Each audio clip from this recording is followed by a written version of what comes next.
الحمد لله رب العالمين والصلاة والسلام على سيدنا ومولانا محمد وعلى آله وصحبه وعلى من تبعهم بإحسان إلى يوم الدين. أما بعد، فقد قال الله تبارك وتعالى في كلامه المجيد والفرقان الحميد: أعوذ بالله من الشيطان الرجيم. بسم الله الرحمن الرحيم. الله نور السماوات والأرض مثل نوره كمشكاة فيها مصباح المصباح في زجاجة الزجاجة كأنها كوكب دري يوقد من شجرة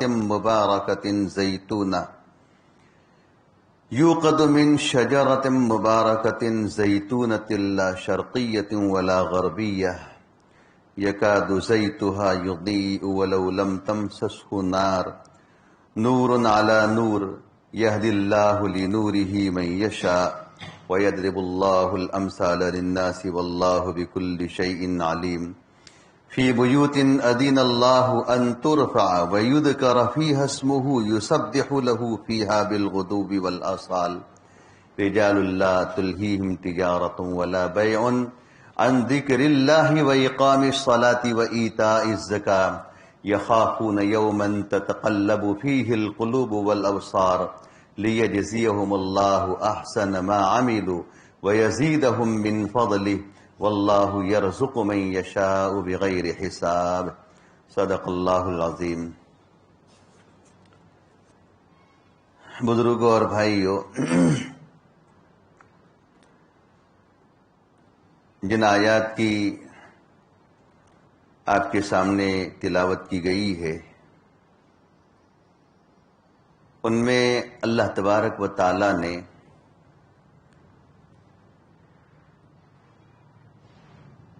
ایک اہم مضمون کو ذکر فرمایا ہے، اور وہ مضمون ہے اللہ کی طرف سے ملنے والے نور ہدایت، بندوں کے دلوں پر جو اترتا ہے. ہدایت دینے والی ذات اللہ کی ہے، اللہ کے علاوہ ہدایت کسی کے ہاتھ میں نہیں ہے. پیغمبروں کا کام اور اللہ کے نیک بندوں کا کام تو راستہ دکھانا ہے، صرف گائیڈ کر لینا ہے، لیکن دلوں کو کھولنا، دلوں میں اطمینان دینا اور دلوں کو قبول کرنا اور پھر دلوں کا اس قبول کی ہوئی باتوں کے اوپر چلنا اور ہدایت پانا، یہ سب اللہ کے ہاتھ میں ہے. قرآن مجید میں اللہ تبارک و تعالی ایک جگہ پر ارشاد فرماتے ہیں: انک لا تہدی من احببت ولکن اللہ یہدی من یشاء. نبی کریم صلی اللہ علیہ وسلم سے اللہ تعالیٰ فرماتے ہیں کہ اے محمد، آپ جس کو چاہیں ہدایت نہیں دے سکتے ہیں. انک لا تہدی من احببت، آپ جس کو چاہیں ہدایت نہیں دے سکتے ہیں. اللہ تعالیٰ جس کو چاہتا ہے ہدایت دیتا ہے. تو اللہ کی طرف سے ہدایت کا نور بندوں کے دلوں پر اترتا ہے، اور پھر بندوں کے دلوں میں انشراح ہوتا ہے، بندوں کے دلوں میں اطمینان ہوتا ہے، بندوں کے دل قبول کرتے ہیں اور پھر اس راہ پر چل پڑتے ہیں. اللہ کے دیے ہوئے ہدایت والے نور پر دل چل پڑتے ہیں. اس کو اللہ تبارک و تعالیٰ نے ایک مثال سے ذکر فرمایا ہے، ایک مثال دے کر بندوں کو سمجھایا ہے. قرآن مجید میں بہت سی جگہوں پر اللہ تبارک و تعالی مثالوں کے ذریعے باتوں کو سمجھاتے ہیں. مثال کے ذریعے جب کوئی بات سمجھائی جاتی ہے تو جلدی سے سمجھ میں آتی ہے. قرآن مجید میں مردوں کو دوبارہ اٹھائے جانے کے متعلق جہاں جہاں بحثیں آئی ہے، جہاں جہاں پر آیات آئی ہے، اللہ تبارک و تعالی نے وہاں بارش کے پانی اور بنجر زمین پر بارش کا پانی جب بہتا ہے، برستا ہے اور لہلہا اٹھتی ہے، اس کے ذریعے مثال دی ہے. تو بہرحال میں تو یہ کہہ رہا تھا کہ اللہ تبارک و تعالی مثال کے ذریعے سمجھا رہے ہیں تاکہ بندے جلدی سے سمجھیں اس کو. مثال کا خلاصہ یہ ہے کہ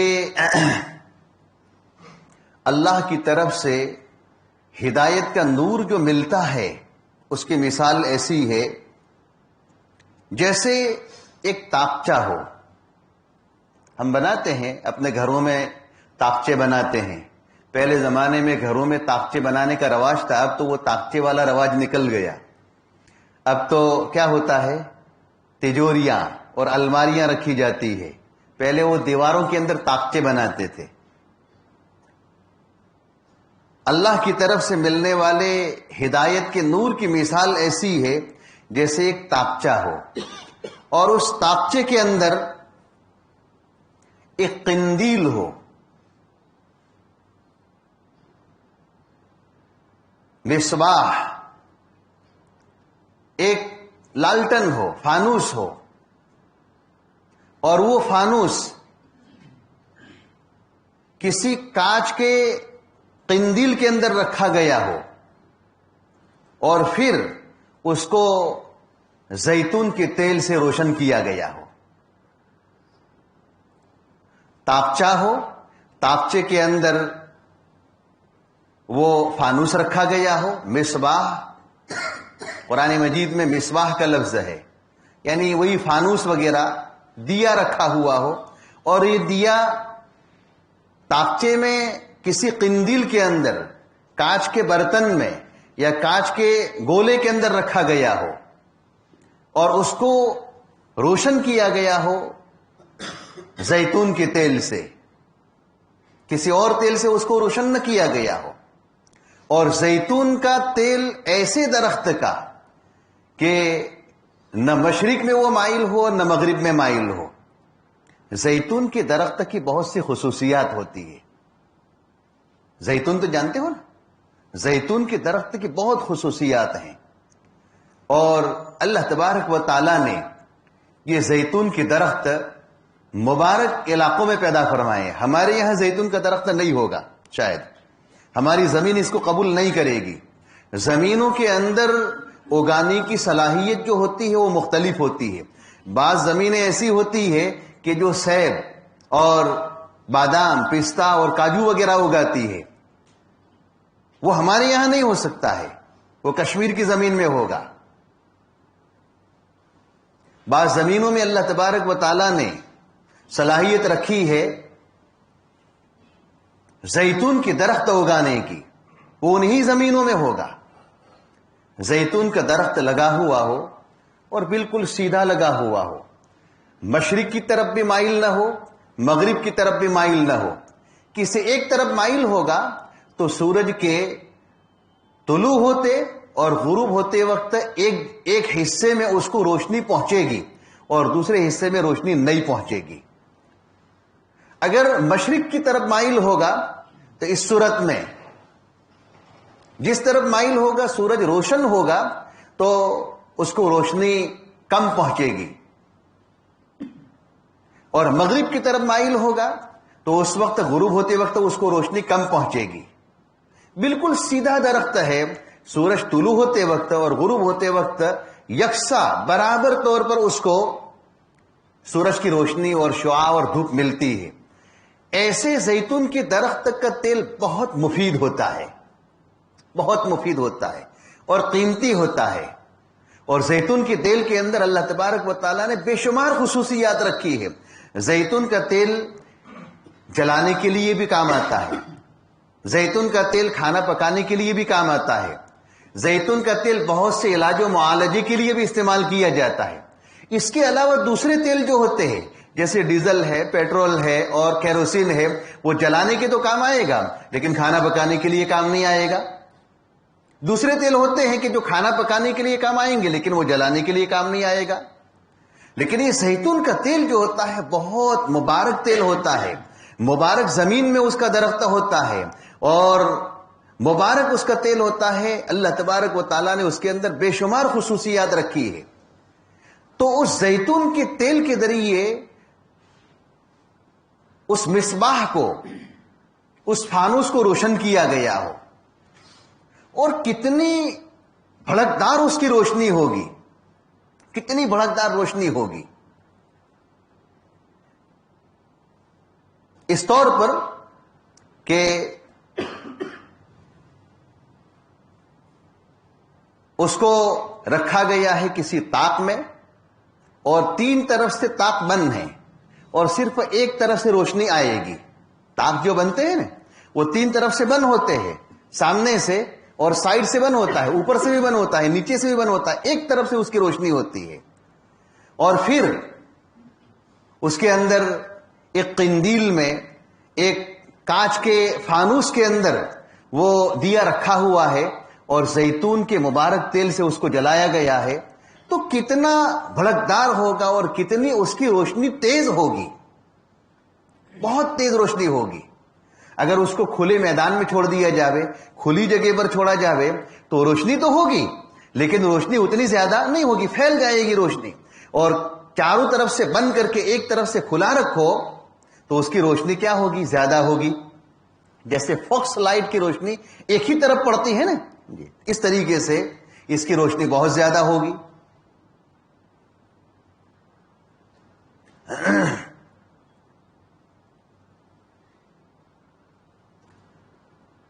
اللہ تبارک و تعالی نے اس مثال کے ذریعے انسان کو اللہ کی طرف سے ہدایت کا جو نور ملتا ہے وہ پیش کیا ہے. انسان کا سینہ طاقچے کے مانند ہے. جیسے ہم نے اس طاقچے کے اندر مصباح کو، فانوس کو رکھا، دیے کو رکھا، انسان کا سینہ جو ہے وہ طاقچے کی طرح ہے. اور سینے کے اندر جو دل ہے وہ دل ایک روشنی ہے، یعنی وہ مصباح ہے، وہ لالٹن ہے، فانوس ہے. اور اللہ کی طرف سے اس کو ہدایت کا جو نور ملتا ہے وہ نور زیتون کے درخت کے تیل کے مانند ہے. اللہ تبارک و تعالیٰ نے انسان کے دل کو ایسا بنایا ہے کہ اگر حق بات اس کے سامنے پیش کی جاوے اور اس کا دل بالکل خالی ہو تو فوراً حق بات کو وہ قبول کرے گا، فوراً حق بات کو وہ قبول کرے گا اگر خالی ہو تو. اسی لیے ایک حدیث کے اندر نبی کریم صلی اللہ علیہ وسلم نے فرمایا ہے کہ کل مولود یولد علی الفطرۃ، کہ ہر بچہ فطرت اسلام پر پیدا ہوتا ہے.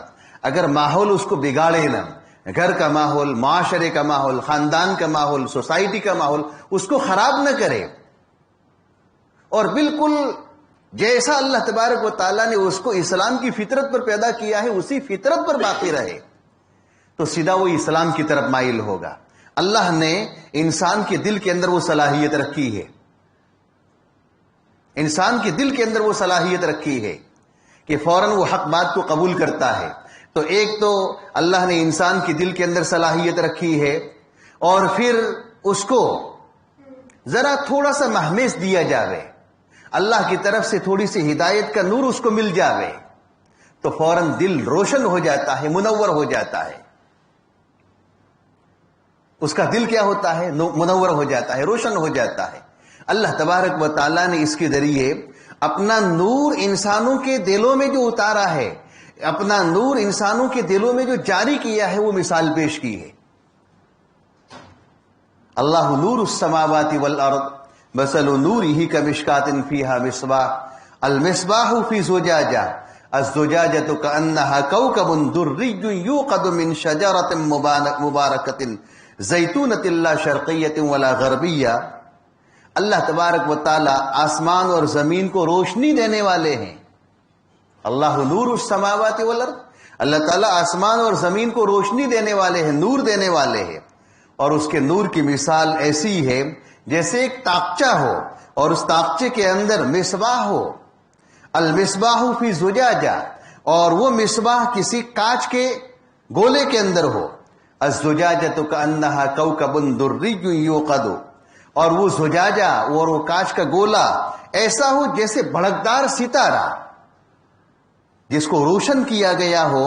ایسے زیتون کے مبارک درخت سے، لا شرقیت ولا غربیہ، نہ مشرق میں مائل ہو نہ مغرب میں مائل ہو، یکاد زیتھا یضیء ولو لم تمسسہ نار، کہہ رہے کہ جب یہ ساری چیزیں ہو، تیل ایسا بھڑکدار ہوتا ہے، ایسا بھڑکدار ہوتا ہے کہ اس کو اگر آگ نہ بھی دی جائے، آگ کی چمکاری اس کو نہ بھی ملے، تب بھی تیل کے اندر ایسی صلاحیت ہوتی ہے کہ تیل بھڑک اٹھے گا، ایسا لگتا ہے کہ ابھی بھڑک اٹھے گا، ایسا صاف شفاف وہ تیل ہوتا ہے۔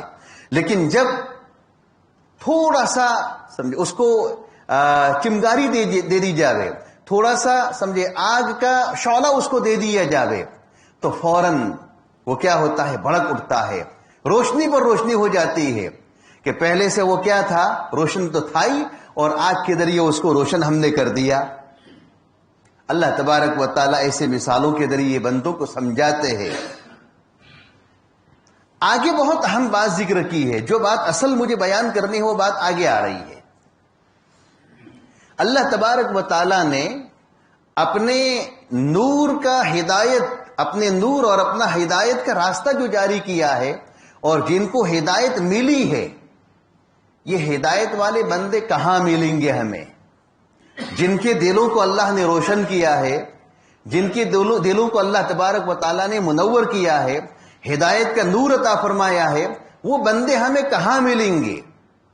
ان بندوں کو اگر ہمیں تلاش کرنا ہو، ان بندوں کی زیارت کرنی ہو، ان بندوں کو اگر دیکھنا ہو، تو وہ بندے ہمیں کہاں ملیں گے؟ بازار میں ملیں گے، مارکیٹ میں ملیں گے، گلی کوچوں میں ملیں گے، کہاں ملیں گے؟ سنیما گھروں میں ملیں گے؟ نہیں، کہہ رہے ہیں کہ وہ بندے یہ بیٹھے ہوئے ہیں، یہ سب بیٹھے ہوئے ہیں، یہ بندے یہ ہیں۔ میرے سامنے جتنے بندے ہیں جن کو اللہ تبارک و تعالیٰ نے ہدایت کا نور عطا فرمایا ہے، ہمیں خوش ہونا چاہیے کہ اللہ تبارک و تعالیٰ نے ہمیں منتخب کر کے اپنے گھر کے اندر بھیجا ہے۔ ورنہ کتنے بندے ایسے ہوتے ہیں جو نام کے مسلمان ہوتے ہیں، نام کے مسلمان ہوتے ہیں، سرکاری دفتروں میں ان کا نام مسلمان ہوتا ہے، سرکاری دفتر میں ان کا نام مسلمان ہوتا ہے، لیکن اللہ کے دفتر میں وہ مسلمان نہیں ہوتے ہیں۔ نام سے آدمی کوئی مسلمان نہیں بن جاتا ہے۔ ہمیں خوش ہونا چاہیے کہ اللہ تبارک و تعالیٰ نے ہمارا سلیکشن کیا، ہمارا انتخاب کیا، اور انتخاب کر کے اللہ نے اپنے گھر کے اندر پہنچایا ہے۔ ایسے بندے جن کو اللہ تبارک و تعالیٰ نے ہدایت کا نور عطا فرمایا ہے، وہ بندے کہاں ملیں گے؟ کہا کہ وہ بندے ایسے گھروں میں ملیں گے جن کی تعظیم کرنے کا، جن کے عزت کرنے کا اللہ تبارک و تعالیٰ نے سب کو حکم دیا ہے۔ ان گھروں سے مراد یہ مساجد ہے، مسجدیں ہیں۔ فی بیوت اذن اللہ ان ترفع، وہ بندے ایسے گھروں میں ملیں گے کہ جن گھروں کو اللہ تبارک و تعالیٰ نے بلند کرنے کا حکم دیا ہے۔ بلند کرنے کا حکم دیا ہے یعنی ان کی عزت کرنے کا حکم دیا ہے، ان کی تعظیم کا حکم دیا ہے۔ اس کا ایک معنی اور بھی ہے، وہ معنی مجھے یہاں بیان نہیں کرنا ہے۔ اکثر حضرات مفسرین نے معنی یہی بیان کیا ہے کہ ان کو بلند کرنے کا معنی کیا ہے؟ مسجدوں کو بلند کرنے کا مطلب یہ ہے کہ مسجدوں کی عزت کی جائے، مسجد کی عظمت کی جائے، مسجد میں جب آوے تو دنیاوی باتیں نہ کرے، مسجد میں چھوٹے بچوں کو نہ لایا جائے، ایسے چھوٹے بچے جو پاکی صفائی کا اہتمام نہیں کر سکتے ہیں، نہیں سمجھتے، ایسے چھوٹے بچوں کو نہ لایا جائے، مسجد کے اندر جنابت والا آدمی نہ آوے، مسجد کے اندر حیض والی عورت نہ آوے۔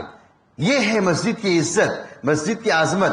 مسجد کے اندر بیڑی سگریٹ پی کر اور ایسی چیز کھا کر جس سے منہ سے بدبو آتی ہو، ایسی چیزیں استعمال کر کے کھا کر مسجدوں میں نہ آیا جاوے، نہ آیا جاوے۔ یہ مسجد کی توقیر ہے، یہ مسجد کی عزت ہے، یہ مسجد کا مقام ہے۔ ان کو صاف ستھرا رکھا جائے، ان کو پاک صاف رکھا جائے، گندگی نہ کی جائے، دنیاوی باتیں نہ کی جائے، ناپاکی اندر نہ کی جائے، ایسے چھوٹے بچوں کو اندر نہ لایا جائے جو پاکی صفائی کا اہتمام نہیں کر سکتے، سمجھتے نہیں ہیں۔ یہ توقیر کے خلاف ہوگا، یہ عظمت کے خلاف ہوگا۔ یہاں ایک بات بتاتا چلوں میں، ایک حدیث کے اندر نبی کریم صلی اللہ علیہ وسلم نے ارشاد فرمایا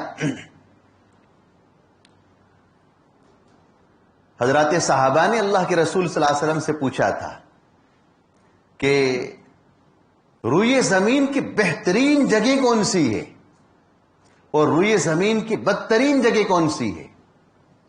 تو اللہ کے رسول نے فرمایا کہ مجھے معلوم نہیں ہے، جبرائیل امین علیہ الصلوۃ والسلام وحی لے کر آئیں گے، ان کو پوچھ کر بتاؤں گا میں۔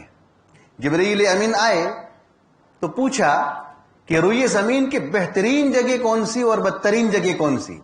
تو جبرائیل نے فرمایا کہ مجھے بھی معلوم نہیں ہے، میں اللہ تبارک و تعالیٰ کو پوچھ کر بتاؤں گا۔ اللہ تبارک و تعالیٰ کو پوچھا اور پھر وحی لے کر آئے۔ اللہ کے رسول صلی اللہ علیہ وسلم سے ارشاد فرمایا کہ خیر بقاء الارض مساجدها وشر بقاء الارض اسواقها، کہ روئے زمین کی بہترین جگہ اللہ کی مسجدیں ہیں اور اللہ کے گھر ہے، اور روئے زمین کی بدترین جگہ بازار ہے۔ بازار ہے۔ آج بازاروں کو ہم سجاتے ہیں اور بلا ضرورت بازار میں چلے جاتے ہیں، بلا دل کو بہلانے کے لیے، ذرا مائنڈ فریش ہو جائے، کیا بولتے ہیں، مائنڈ فریش ہو جائے۔ تو مائنڈ فریش کرنے کے لیے کیا کرتے ہیں؟ بازار میں چلے جاتے ہیں۔ مائنڈ فریش کرنا ہو تو خیر بقاء الارض مساجدها، بہترین جگہ روئے زمین کی اللہ کے گھر ہے، مسجدیں ہیں، یہاں آؤ، یہاں ہدایت کا نور ملے گا۔ اور دماغ کو خراب کرنا ہو تو بازار میں چلے جاؤ، بدنگاہی ہوگی، بد نظری ہوگی، پتہ نہیں کتنے گناہوں کے اندر آدمی ملوث ہوگا۔ تو مسجدوں کو بلند کرنے کا حکم دیا گیا، یعنی مسجد کی عزت کا حکم دیا گیا ہے، مسجد کی عظمت کا حکم دیا گیا ہے۔ ان کو پاک رکھا جائے، صاف رکھا جائے، ان میں گندگی نہ کی جائے۔ قرآن مجید میں پہلے پارے میں اللہ تبارک و تعالی فرماتے ہیں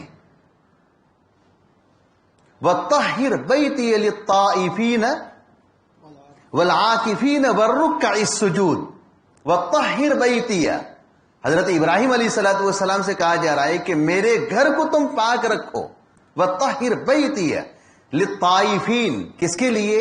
طواف کرنے والوں کے لیے، بیت اللہ مراد ہے۔ والعاکفین، اعتکاف کرنے والوں کے لیے۔ والرکع السجود، رکوع کرنے والے اور سجدہ کرنے والوں کے لیے، یعنی نماز پڑھنے والوں کے لیے، نماز پڑھنے والوں کے لیے، اعتکاف کرنے والوں کے لیے، طواف کرنے والوں کے لیے تم کیا کرو؟ میرے گھر کو بالکل پاک صاف رکھو۔ پاکی صفائی کا حکم دیا گیا ہے۔ یہیں سے ایک بات میں بتاتا چلوں کہ آج کل مسلمانوں کے اندر ہمدردی بہت زیادہ آ گئی ہے۔ ایسی ہمدردی کا میں قائل نہیں ہوں، میں صاف کہتا ہوں، بہت زیادہ ہمدردی آ گئی ہے، ایسی ہمدردی کا میں قائل نہیں ہوں۔ اس وبا اور اس مہاماری کے زمانے میں مسلمانوں نے جو خدمتیں کی ہے، کھلانے کی، پلانے کی اور سوار کرنے کی، لوگوں کے روپیے پیسے سے مدد کرنے کی، وہ قابل تعریف ہے، وہ بالکل قابل تعریف ہے، ہونا چاہیے۔ حدیث کے اندر ذکر آتا ہے بھوکوں کو کھانا کھلاؤ، پریشان حال کی مدد کرو، یہ ساری چیزیں ہیں، لیکن محبت کا اظہار اتنا کرنا کہ ان کی لاشوں کو جو ہے جلانا، ایسی محبت کا میں قائل نہیں ہوں، ایسی محبت کا میں قائل نہیں ہوں، ایسی رواداری کا میں قائل نہیں ہوں۔ اور اتنا اپنے آپ کو گرا دینا کہ کووڈ سینٹر کے لیے ہماری مساجد کو پیش کر دینا، جیسے کہ ہوا ہے، بعض جگہوں پر ہوا ہے۔ صاف فتویٰ ہے علماء کا کہ مسجدوں کو کووڈ سینٹر کے لیے دینا جائز نہیں ہے، جائز نہیں ہے، دارالعلوم دیوبند کا فتویٰ ہے، جائز نہیں ہے۔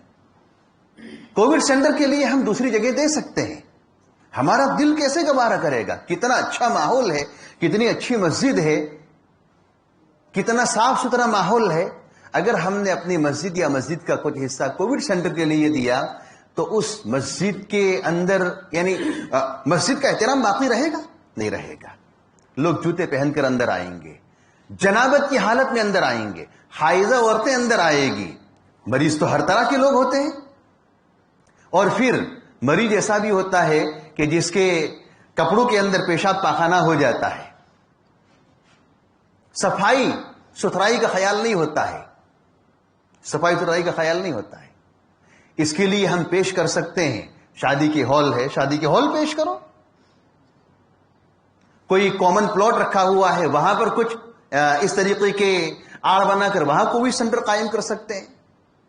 اس کے لیے اسکولیں پڑی ہوئی ہیں، کالج کھلے ہوئے ہیں، یونیورسٹیاں کھلی ہوئی ہیں، ان کو پیش کر سکتے ہیں. لیکن کیا اس کے لیے مسجد ہی باقی رہ گئی؟ قرآن مجید کی اس آیت کریمہ اور وہ پہلے آیت کریمہ میں نے جو پڑھی وَطَّهِّرْ بَيْتِيَ لِلطَّائِفِينَ وَالْعَاكِفِينَ وَالرُّكَّعِ السُّجُودِ، اس آیت کریمہ کی روشنی میں مساجد کو کووڈ سینٹر کے لیے دینا جائز نہیں ہے. پھر تو مسجد کی عظمت، مسجد کا احترام ہمارے دل سے بھی نکل جائے گا اور ان غیروں کے دلوں سے بھی نکل جائے گا کہ بھی مسجد میں تو ہر طرح کا کام ہو سکتا ہے. مسجد میں ہر طرح کا کام ہو سکتا ہے. مسجد نماز کے لیے بھی ہے اور مسجد دوا کھانے کے لیے بھی ہے. مسجد کا احترام لوگوں کے دلوں سے نکل جائے گا. یہ ہمارے یہاں گجرات میں بعض لوگوں نے یہ دھندے کیے ہیں. یہ میں جو کہہ رہا ہوں کووڈ سینٹر کے لیے مسجدوں کو پیش کیا، گجرات میں بعض جگہوں پر یہ دھندے کیے ہیں اور جگہوں پر ہوا ہوگا مجھے معلوم نہیں ہے. یہ جائز نہیں ہے، یہ جائز نہیں ہے. میں صحیح کہہ رہا ہوں غلط کہتا ہوں؟ ہمارا دل کیسے گوارا کرے گا کہ جن جگہوں پر ہم اللہ کے سامنے اپنا سر ٹیکتے ہیں، نمازیں پڑھتے ہیں، یہاں تلاوت ہوتی ہے، قرآن مجید پڑھا جاتا ہے، اور ایسی مبارک اور ایسی پاکیزہ جگہ کو ہم ایسے کام کے لیے دیں؟ علاج و معالجہ کرنا بہت اچھا کام ہے، علاج و معالجہ کرنا بہت اچھا کام ہے، اور کووڈ سینٹر کھولنا اور مخلوق کی خدمت کرنا یہ بہت اچھا کام ہے. لیکن اس کے لیے مسجدیں نہیں، اس کے لیے شادی کے ہال ہے، کامن پلاٹ ہے، وہاں پر کر دو کام. یہ بات میری طرف سے ہر جگہ پہنچا دینا، جہاں جہاں آپ کا تعلق ہے اور جہاں جہاں میرے حوالے سے پہنچا دینا، کوئی حرج نہیں ہے. اور جو کوئی آدمی مجھ سے کہے گا تو میں اس سے پھر نمٹ لوں گا. جی، بہرحال اللہ تبارک و تعالیٰ نے مساجد کو بلند کرنے کا حکم دیا ہے، یعنی مساجد کی عزت کا، عظمت کا حکم دیا ہے. فی بیوت اذن اللہ ان ترفع، ایسے گھروں میں وہ ہدایت والے بندے جن کے دلوں کو اللہ تبارک و تعالیٰ نے اپنے ہدایت کے نور سے منور کیا ہے، روشن کیا ہے، وہ بندے کہاں ملیں گے؟ ایسے گھروں میں ملیں گے کہ جن کی عظمت کا، عزت کا حکم دیا گیا ہے. یہ سب بندے میرے سامنے بیٹھے ہوئے ہیں، وہ بندے یہ ہیں جن کے دلوں کو اللہ تعالیٰ نے ہدایت کے نور سے منور کیا ہے. ان کی عزت کی جائے اور ان کے اندر اللہ تبارک و تعالیٰ کا نام ذکر کیا جائے، اس کا ذکر کیا جائے. یسبح لہ فیہا بالغدو والآصال، اور ان مسجدوں کے اندر صبح اور شام اللہ کی پاکی بیان کی جائے، یا پاکی بیان کرتے ہیں. یہ اللہ کے بندے اللہ کی پاکی بیان کرتے ہیں، صبح میں بھی شام میں بھی. صبح کا وقت لے لیا، شام کا وقت لے لیا، اور دونوں وقت ذکر کر کے پھر درمیان کی نمازوں کو لے لیا. صبح اور شام اللہ کی پاکی بیان کرتے ہیں. ایسی مبارک جگہ ہے یہ. اور کون لوگ ہیں وہ؟ میں نے آپ کو بتایا کہ اللہ تبارک و تعالیٰ نے ہدایت کے نور سے جن کے دلوں کو منور کر دیا ہے، ان کا ایک وصف ذکر کرتے ہیں. ان کا ایک وصف ذکر کرتے ہیں. کہا کہ وہ ایسے لوگ ہیں کہ جن کو کاروبار کرنا، تجارت کرنا اللہ کی ذکر سے، نماز کے قائم کرنے سے، زکوٰۃ کے دینے سے غافل نہیں کرتا ہے. وہ ایسے اللہ کے بندے ہوتے، ایسے اللہ کے بندے ہوتے ہیں کہ مسجد میں آنے کے بعد اگر وہ تاجر ہے، اگر وہ بیپاری ہے، تو یہ تجارت کرنا، بیپار کرنا، کاروبار کرنا اللہ کے ذکر سے، اللہ کے سامنے کھڑے ہونے سے، نماز قائم کرنے سے اور زکوٰۃ وغیرہ ادا کرنے سے روکتا نہیں ہے، غافل نہیں کرتا ہے. مسجد میں آتا ہے تب بھی اللہ کے سامنے وہ جھکتا ہے اور اللہ کے ساتھ اس کا دل لگا ہوا ہے. اپنی تجارت میں، اپنے کاروبار میں جاتا ہے تو وہاں پر بھی مسجد کی طرف اس کا دل لٹکا ہوا ہے. ایک حدیث کے اندر نبی کریم صلی اللہ علیہ وسلم نے ارشاد فرمایا کہ 7 آدمی عرش کے سائے میں ہوں گے. 7 آدمی عرش کے سائے میں ہوں گے اس دن، جس دن اللہ کے عرش کے سائے کے علاوہ دوسرا کوئی سایہ نہیں ہوگا. اللہ تبارک و تعالیٰ ایسے 7 آدمیوں کو اپنے عرش کے سائے میں جگہ عطا فرمائیں گے. 7 آدمیوں کو اللہ تعالیٰ عرش کے جگہ میں، عرش کے سائے میں جگہ عطا فرمائیں گے. ان میں ایک عادل بادشاہ، انصاف کرنے والا بادشاہ بھی ہے. ایسا نوجوان کہ جو نوجوانی کی زندگی میں اللہ کی عبادت کرتا ہو اور اللہ کی عبادت میں پلتا ہو. شاب نشأ فی عبادت اللہ تبارک و تعالی، ایسا نوجوان کہ جو اللہ کی عبادت میں پلتا ہو، پروان چڑھتا ہو. نوجوانوں کی زندگی بڑی قیمتی ہوتی ہے. نوجوانوں نے اپنی زندگی کو قیمتی سمجھا ہی نہیں ہے. نوجوانی کی زندگی بڑی قیمتی ہوتی ہے اور نوجوانی کی زندگی میں اللہ کو عبادت کرنا بہت پسند ہے. شاب نشأ فی عبادت اللہ تعالی. کیوں؟ اس لیے کہ نوجوانی کے تقاضے ہوتے ہیں. گھومنے کا تقاضا ہوتا ہے، پھرنے کا تقاضا ہوتا ہے، پکنک منانے کا تقاضا ہوتا ہے، لیکن ان سارے تقاضوں کو وہ دبا کر اللہ کی عبادت میں پروان چڑھتا ہے. شاب نشأ فی عبادت اللہ تبارک و تعالی، ایسا نوجوان کہ جو اللہ کی عبادت کے اندر پروان چڑھتا ہو. 7 آدمیوں کو اللہ تبارک و تعالی عرش کے سائے میں جگہ عطا فرمائیں گے. ایک تو عادل بادشاہ ہے، اور پھر ایسا نوجوان کہ جو اللہ کی عبادت میں پلتا ہو. ایک ذکر کیا ہے کہ رجل قلبہ معلق بالمساجد، ایسا آدمی کہ جس کا دل مسجدوں سے اٹکا ہوا ہے. ایسا آدمی ہے کہ جس کا دل مسجد سے اٹکا ہوا ہے. مسجد میں آیا ہے تو بھی مسجد میں ہے، اپنی تجارت میں، اپنے کاروبار میں، اپنی دکان پر ہے، اپنے آفس پر ہے، تب بھی اس کا دل تو مسجد ہی میں ہے. چاہے تجارت کرتا ہے، چاہے کاروبار کرتا ہے، بیپار کرتا ہے، ملازمت کرتا ہے، سب کچھ کرتا ہے، لیکن اس کے باوجود اس کا دل کہاں اٹکا ہوا ہے؟ مسجد میں اٹکا ہوا ہے. اللہ تبارک و تعالی ایسے آدمی کو عرش کے سائے میں جگہ عطا فرمائیں گے. تو یہ ذکر کرتے ہیں کہ رجال لا تلہیہم تجارت ولا بیع عن ذکر اللہ واقام الصلاۃ وایتاء الزکاۃ. ایسے لوگ ہیں کہ جن کو تجارت کرنا، کاروبار کرنا اللہ کی ذکر سے اور نماز قائم کرنے سے اور زکوٰۃ کے ادا کرنے سے غافل نہیں کرتا ہے. غافل نہیں کرتا ہے. دکان پر ہے تب بھی مسجد کی طرف اس کا دل اٹکا ہوا ہے. دنیا کے جس کونے میں ہو، جو آدمی نمازی ہوگا تو نماز کے وقت میں فوراً اس کا دل بے چین ہو جائے گا. نماز کے وقت میں فوراً اس کا دل بے چین ہو جائے گا اور سوچے گا کہ نماز کے لیے مجھے کوئی جگہ بنانی چاہیے. ہم نے تو ٹرین کے اندر بھی نماز پڑھی ہے اور فلائٹ اور ہوائی جہازوں کے اندر بھی نماز پڑھی ہے.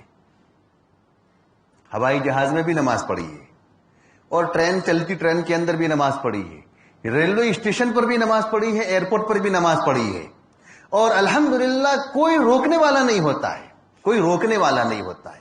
ہم ایک مرتبہ یہ کام کر کے تو دیکھیں. نماز کا وقت ہو تو فوراً ہم نماز کے لیے تیاری کر دیں. بلکہ اللہ کے بعض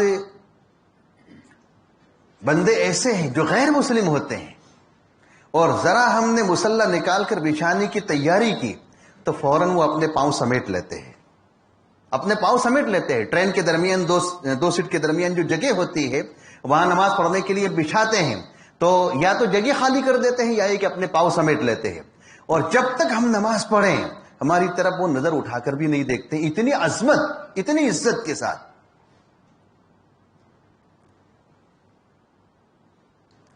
اس لیے جو نماز کا پابند ہوتا ہے اور نماز جس کی زندگی میں ہوتی ہے تو اس کے لیے مسجد ہونا نہ ہونا سب برابر ہے. وہ تو دنیا کے جس کونے میں ہوگا، جس خطے میں ہوگا اور جہاں کہیں ہوگا فوراً اپنا مصلی بچھا کر نماز پڑھنا شروع کر دے گا. یخافون یوما تتقلب فیہ القلوب والابصار. کیسے بندے ہیں یہ کیسے بندے ہیں جن کو اللہ نے اپنا ہدایت کا نور عطا فرمایا ہے. کہہ رہے کہ یخافون یوما تتقلب، وہ ڈرتے ہیں ایسے دن سے کہ جس دن میں دل اور نگاہیں پلٹ جائے گی. آخرت کی منظر کشی کی گئی ہے. آخرت کی منظر کشی یہ ہے کہ اللہ کا ایسا جلال ہوگا، ایسا اللہ تبارک و تعالیٰ کا رعب ہوگا، ایسا دبدبا ہوگا کہ محشر میں جب سارے اولین و آخرین کو جمع کیا جائے گا تو اس وقت کا منظر ہے کہ تتقلب فیہ القلوب والابصار. دل پلٹ جائیں گے، نگاہیں پلٹ جائے گی، انتظار ہوگا کہ ہمارے بارے میں کیا ہوگا. لیجزیہم اللہ احسن ما عملوا ویزیدہم من فضلہ، تاکہ اللہ تبارک و تعالیٰ ان کو اپنے بہترین اعمال کا بدلہ دے اور ان کو اپنے فضل سے مزید عطا فرمائے۔ واللہ یرزق من یشاء بغیر حساب، اللہ تبارک و تعالیٰ جس کو چاہتے ہیں بلا حساب رزق عطا فرماتے ہیں۔ بہرحال یہ آیت کریمہ جو پیش کی میں نے آپ کے سامنے اور ان کی تفسیر آپ کے سامنے ذکر کی گئی، بہت اہم ہے۔ اس کا جو مضمون ذکر کیا گیا ہمیں اپنی زندگیوں میں لانے کی ضرورت ہے، اور مسجدوں سے خود اپنے آپ کو بھی جوڑنے کی ضرورت ہے، اور اپنے وہ بچے جو سمجھدار ہو چکے ہیں، اپنے وہ بچے جو تھوڑی سمجھدار ہو چکے ہیں، جن کی عمر 7 سال اور 7 سال سے اوپر کی ہے، ایسے بچوں کو مسجدوں سے جوڑنے کی کوشش کی جائے، خود بھی جوڑے اور ایسے بچوں کو بھی مسجد کے اندر لائیں کہ جو ابھی سمجھے 7 سال یا 7 سال سے اوپر کے ہیں، اور جن بچوں کی عمر ابھی 7 سال سے کم ہے تو ان کو مسجد، اس لیے کہ ایسے بچوں کے بارے میں حکم نہیں ہے، حکم جو ہے وہ 7 سال کے بچے کے بارے میں کہ 7 سال کے بچے کو نماز کی تعلیم دو، اور جب 10 سال کا ہو جاوے نہ پڑھے تو اس کو مار کر پڑھاؤ۔ 7 سال سے نیچے کی عمر جو ہے وہ اس کے گھومنے پھرنے اور کھیلنے کودنے کی ہے، اس کو کھیلنے دو، اس کو مسجد میں مت لاؤ، وہ سمجھدار نہیں ہے، مسجد کی پاکی صفائی کا اہتمام نہیں کر سکتا ہے۔ بہرحال مسجد کی عظمت، مسجد کی توقیر ہمارے دل میں ہونی چاہیے، اور مسجد سے ہم خود بھی جوڑے اور اپنے سمجھدار بچوں کو بھی جوڑیں، اور گھر کا ماحول بھی مسجد جیسا ماحول بنائیں۔ اللہ تبارک و تعالی ہم سب کو کہی ہوئی باتوں کے اوپر عمل کرنے کی نیک توفیق عطا فرمائے۔ وآخر دعوانا ان الحمد للہ رب العالمین۔